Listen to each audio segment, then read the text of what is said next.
Hi hello welcome সন্তানারা এক মা। ছোটদের ভালোবাসা, গুরুজনদের প্রণাম আর কলিযুগের প্রত্যেক মাকে আমার আনলিমিটেড প্রণাম। আশা করি সবাই ঠিক আছো, আমিও ঠিক আছি, মোটামুটি আছি। তোমাদের দ্বারাই আছি, তোরা এত সাপোর্ট করছো সন্তানারা মা। হ্যাঁ, কালকে আমি একটা কি মনে হলো, আমি খেতে বসে গেছিলাম, এমনি ক্যাজুয়াল বসে গেছিলাম। আমি ভাবি শ্যুটটাও হবে আর আমার খাওয়াটাও হবে। যাই হোক, ও তো তোমরা রেসপন্স করেছো, তার জন্য থ্যাংক ইউ সো মাচ। আর যাই হোক, সন্তান হারা মা, সব মাদের আমি তুমি বলি, তো সব মাদের বলছি যে মা লং ভিডিওটা দেখবে, এটা তো শর্ট ভিডিও।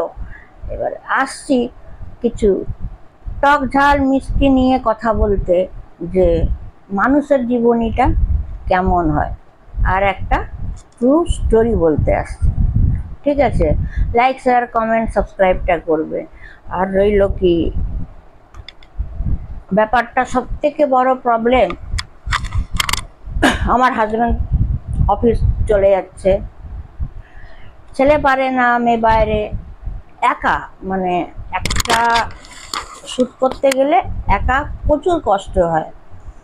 খালি জিনিসটা কিন্তু মনে হয় খুবই সিম্পল, কোনো ব্যাপারই না, ও বক্তৃতা দিতে হবে, তবে না, সিম্পল না।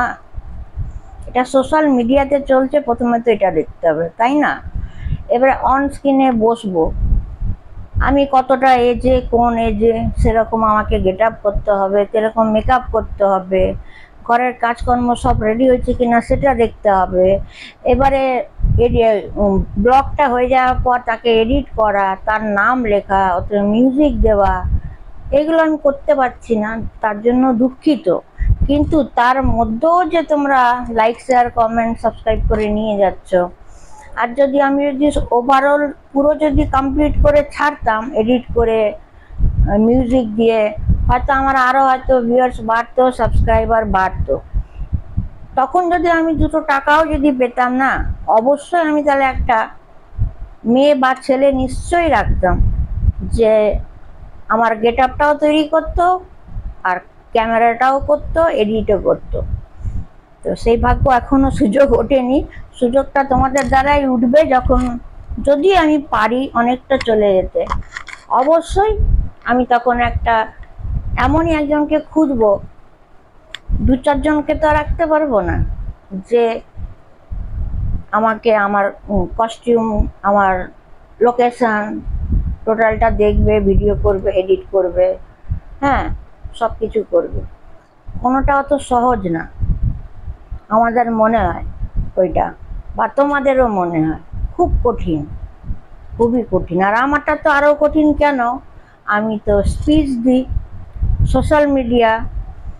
এখন বুঝতে পারছে যে না, মেয়েটা সত্যি করেরই রিসার্চ করে, নাহলে আমি আজ এতদিন ধরে সন্তানারা মা চালাচ্ছি, এত প্রশ্ন আসছে, এক একটা জবাব দিচ্ছি বা সায়েন্টিফিক করি, এখন তো সবাই প্রমাণটা পাচ্ছে, তাই না? ছোটবেলাতে এটা আমার দাদুকে স্কুলে ডেকে বলেছিল, তখন সোমা পাল ছিলাম, আপনার নাতনির মধ্যে মাথায় কি আছে? দাদু তখন বলেছিলেন, কেন? বলছে, কেন একে 4-এ পড়াচ্ছেন, জাম মেরে 7-এ করে দিন। তো ওই জাম মেরেই 7-এ করা হলো। এবারে ভালো ঘটনা, 7-এর পর 8, 9, 10, 8 আর 9 ফার্স্ট হলাম পড়াশোনা, রেজাল্ট এখনো আছে আমার বাবার কাছে, বাবাকে বলবো, বাবা পাঠাও। এবং যখন ফার্স্ট হলাম 9, 8 আর 9, তারপরে 10। সমস্যা হলো মাধ্যমিক যখন দেব, তখনই আমার ক্লাসিক্যালের 6th ইয়ার পরীক্ষা, মানে গ্র্যাজুয়েশন, উচ্চ মাধ্যমিকও না, গ্র্যাজুয়েশনে তখন। আর আমার পড়াশোনা জেমজা গার্লস হাই স্কুল, যিশু পিতা স্কুলে পড়েছি, আমার সিট পড়েছিল লোহার জায়গা। আরও একটা বর্জ্যঘাত, দাদু তো নিয়ে যেতে পারবে না। যাই হোক, আমাকে আমার বাবা আর আমার কাকা, আমার বাবার 11টা ভাই বোন, কাকা আর বাবা নিয়ে গেলাম, খুবই তো স্ট্রাগল লাইফটা ছিল। অনেক বান্ধবী বন্ধুরা গেছিল, কিন্তু তাদের থেকে আমি অনেক চিপ ছিলাম, খাওয়া দাওয়ার থেকে, বই খাতার থেকে। বাট আমি কোনদিনও, যেমন বাবা কাকা কিছু বলতে পারছে না আমাকে, আর আমিও সব কিছু বুঝেও বাবাকে কাকাকে বুঝতে দিচ্ছি না যে আমি বুঝি বলে। তো এই জিনিসটা আমার একটা গড গিফট। কেন কি, যখন মামা বাড়িতেও আমি যখন তো থাকতাম, মামা বাড়িতে তো আমার বিয়ের 4 দিন আগে অবধি তো মামা বাড়ির থেকে, আমার যখন বিয়ে হবে মামা বাড়ির থেকে তার 4 দিন আগে এলাম। সারা জীবনটা মামা বাড়িতে কেটেছে। তো মামা বাড়িতেও আমার দাদু, আমার মা, দিদামা, তারা কি বলতে চাইছে সেটা বলতে পারছে না, কিন্তু তাদের কোথায় কষ্টটা হচ্ছে আমি সেটা বুঝতে দিচ্ছি না। তো এইগুলো একটা এক্সট্রা কোয়ালিফিকেশন। তারপরে দেখো গানে, ওখানে হয়ে গেলাম ফার্স্ট। তারপরে হয়ে গেল আমার দাদু বায়োলজি প্র্যাকটিক্যাল করতে শুরু করালো। এত বায়োলজি প্র্যাকটিক্যাল করালো, দাদু নিজে তো নিয়ে আসতো, ডাক্তার বানাবার এ ছিল।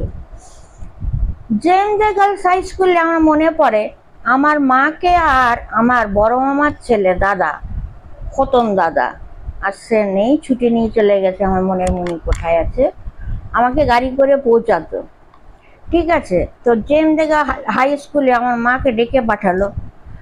প্রিন্সিপাল, লেডি প্রিন্সিপাল ছিল তখন, এই পড়ছি ক্লাস 9-এ। মাকে ডেকে বলছে, আপনার মেয়ে আমার মনে হয় একদিনও সায়েন্টিস্ট হবে। তখন মা বলছে, আপনি দেখেছেন? আমি তো ভয় পেয়ে গেছি। বলছে, ভয় পাবার কি আছে, সবে তো ফার্স্ট হয়, দৌড়াচ্ছে ফার্স্ট, ড্রয়িং করছে ফার্স্ট, পড়াশোনায় ফার্স্ট। তো বলছে, না, আমি ডেকে পাঠিয়েছি, আপনারা একে বায়োলজিটা করান। তো আমার মায়ের গর্ব হলো, আমার দাদার গর্ব হলো, দাদুকে জানালো, দাদু আবার বায়োলজিতে ভর্তি করে দিল, ওখানে পুরো কোর্স কমপ্লিট করলাম। তারপরে ক্লাসিক্যালে এমএ পাস করলাম ডাবল ডিটেকশন নিয়ে, কত্থক, ভারতনাট্যম শিখলাম, নজরুলগীতি শিখলাম, বিউটি পার্লারের কাজ পরে শিখলাম বিয়ের পর। তো যাই হোক, 10খানা এক্সট্রা কোয়ালিফিকেশন। তো সব থেকে বড় কথা কি জানেন, মানুষকে দোষ দিই আমি, সব থেকে বড় কথা হচ্ছে কপাল। কপাল কপাল যদি ঠিক না হয় আর কিছুই করার নেই। তো যাই হোক, আমি জানি না আমার মধ্যে কি আছে, তবে এটা আমি জানি, রিসার্চ আমি প্রচুর করি, আমি হারবো না, সোশ্যাল মিডিয়াতে বলছি। এখনো পর্যন্ত বোধহয় আমার ভাই সুজয় জানা বোধহয় আমাকে না হলো 500 কি 700 বোধহয় প্রশ্ন করেছে, এখনো পর্যন্ত কোনো ফেল যায়নি। তো তারপরে আমি যে সায়েন্টিস্টগিরিগুলো করি, এটা একটা এক্সট্রা পাওয়ার, আমি জানি না আমি কি করে বলি। তো সব থেকে বড় কথা হচ্ছে একটা সাপোর্ট। খেতে গেলে থালা লাগে, বসতে গেলে চেয়ার লাগে, তাই না? চান করতে গেলে বালতি লাগে, শুতে গেলে খাট লাগে, তেমনই না, কোনো কর্ম করতে গেলে একটা সাপোর্টের দরকার পড়ে। সে সাপোর্ট যদি তুমি না পাও, কিছুই করতে পারবে না, আটকে যাবে সেখানে। তখন নিজেকে মনে হবে 10টা কোয়ালিফিকেশন, তাও কিছু করতে পারছি না, কি ব্যাপার, এটাই হয়ে যায়, কিন্তু কিছু করার নেই।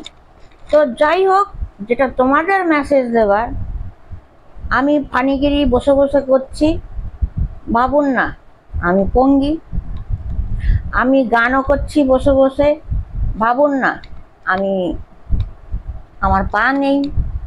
বা আমি এক জায়গায় বসে বসে যদি বক্তৃতা দিচ্ছি, তো ভাবুন এ প্যারালাইসিস। এটা ভেবে তো নিশ্চয়ই লাইক, শেয়ার, কমেন্টটা করতে পারবেন, সাবস্ক্রাইব করতে পারবেন। কত আছে, অন্ধ আছে, ল্যাংড়া আছে, হ্যাঁ, চলতে পারে না, তারা কি করবে? পিতায়ন বলেছিল না, দাঁড়াবি না, এগিয়ে যাবি। লাইট নেই, অন্ধকারেই করছি। তো আপনারা বলুন। আর যদি আমি পঙ্গু হই তাহলে কি আমি বসে বসে গান করব না? আপনারা লাইক শেয়ার করবেন না? আর যদি আমি ফানিগিরি করি, অ্যাক্টিংটা, ভাবুন আমার হাত নেই, হাতে পঙ্গু, আপনারা লাইক শেয়ার কমেন্ট করবেন না? আমি একটা গান গিয়ে শোনাচ্ছি বসে বসে, তাহলে কি আপনারা লাইক শেয়ার কমেন্ট করবেন না? নিশ্চয়ই করবেন। শুধু আমার জন্য বলছি না, আমার মতন এরকম আরো তো মেয়েরা আছে যারা বাপের বাড়ি থেকে শিখে এলো, শ্বশুর বাড়িতে এসে তার লাইফটা স্পয়েল হয়ে গেল। তারা কি করবে?